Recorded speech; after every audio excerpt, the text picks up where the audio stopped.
What can make a person not want to give time and attention? Just think about that, especially in a relationship.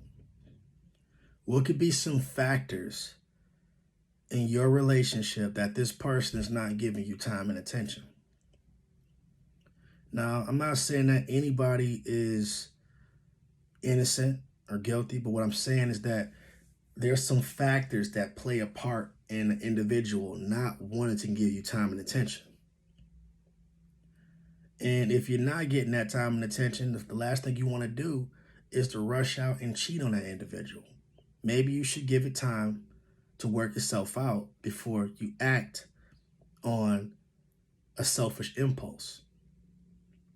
Now, here's the part where I go into story time.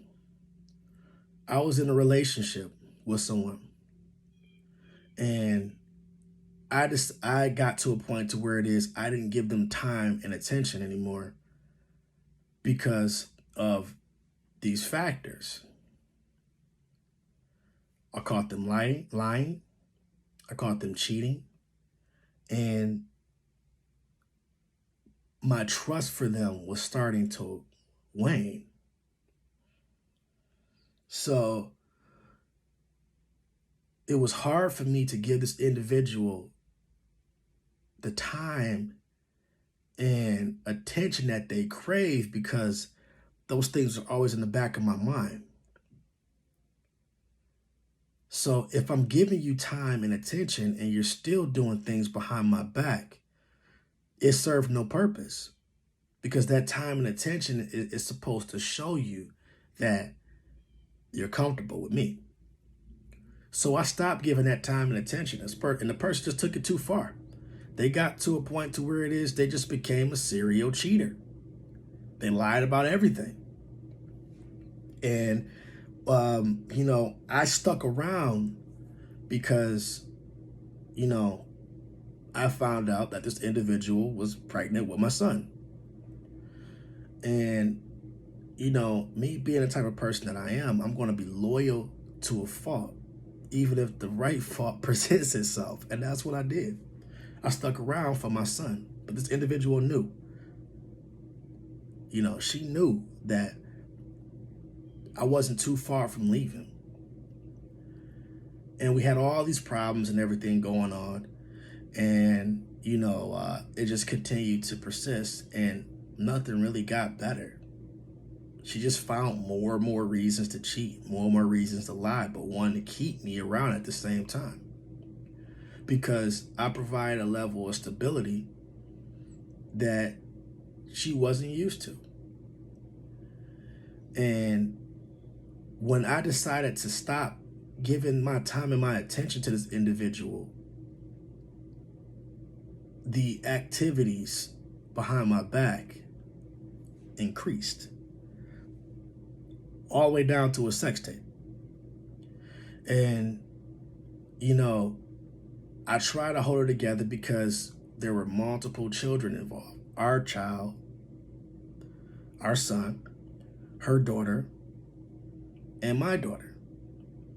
And I didn't want to disrupt the lifestyle because I wanted to see these children happy. But I didn't do the healthy thing and make the right decision. And the right decision was cutting this individual off and let them figure out life for themselves.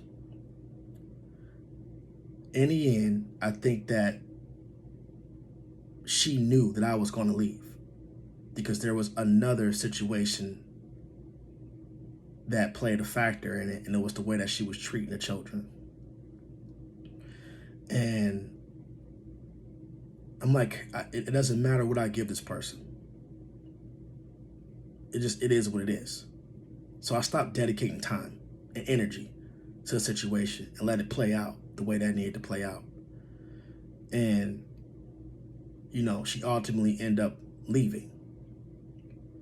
And I think that she left because she knew that I was closer to leaving her.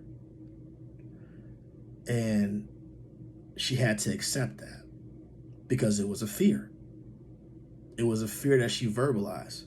But if you know that this individual has reached a point to where it is you're not getting time and attention because of these things that you're doing, the energy should have went into correcting the situation or having a conversation about how can I correct it.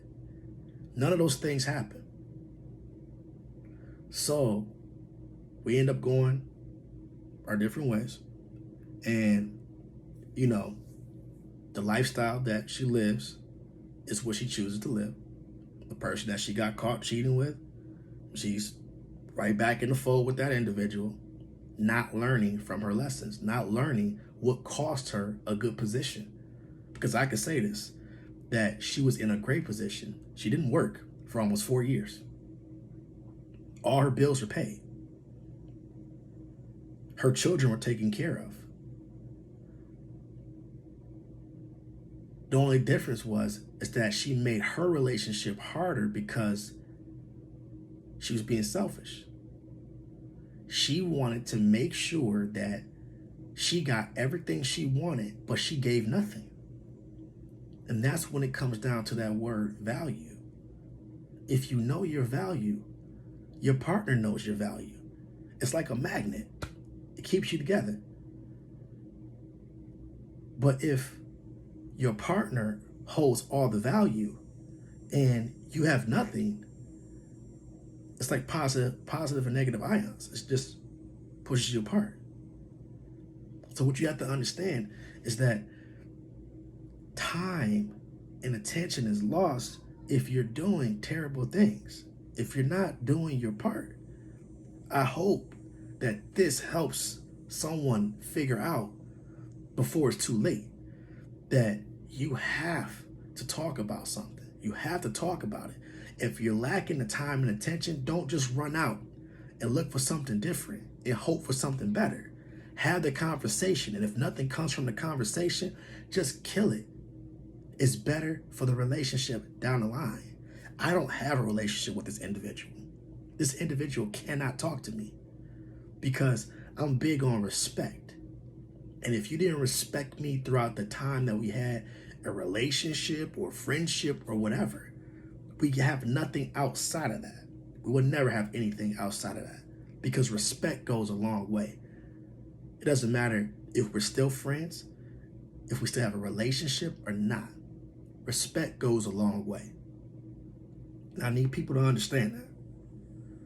So, you want time and attention, and you feel like you've been lacking it, talk about it. See what you can do to improve the situation. If there's nothing there to improve it, walk away. Know your value. You don't have to stick around and be a punching bag and let things happen to you where it builds up and everybody involved becomes toxic for each other. I had a family with this individual, and this individual put their self wants and needs ahead of the family. And when I seen that this individual did not care about the state of the family, it changed my mindset towards them. And I just sat back and I did less. And I know she knew I was doing less. Because if I had to be honest, out of a 3-year relationship, probably 2.5 years of that relationship, I settled. Because my son was involved. Don't ever do that to yourself. Put yourself in a position where it is everybody wins. If it's really about the children, let it be about the children. The children need to see you happy. And you can't give them what they need if you're not happy. Just remember that.